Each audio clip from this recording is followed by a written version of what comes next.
know that in addiction, one of the most difficult aspects of treating addiction is the prevention of relapse. It's relatively straightforward, or more straightforward, to get someone off drug than to get them to remain off drug for the rest of their life and once they've left the treatment setting. So prevention of relapse is a really key target for enhancing addiction treatment.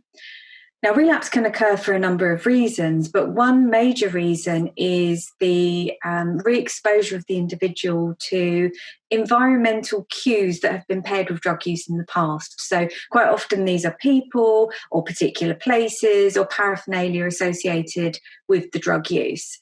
And these cues, we call these drug cues essentially, these cues become very, very powerful precipitators of relapse behaviour, and they can precipitate relapse in a way that is largely unconscious. So the person may not realise that they're lapsing and relapsing until essentially it's too late.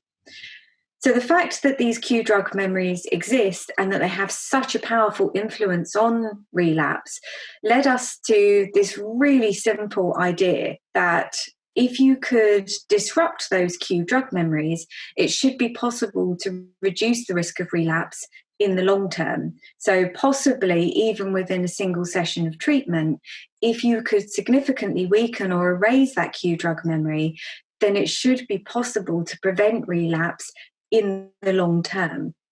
And of course, the idea wasn't considered feasible for addiction until the rediscovery of memory reconsolidation, because there's no way you could intervene with the storage of that memory within those first few hours of that learning experience, because people don't present for treatment until years after they've been using and years after they've become addicted.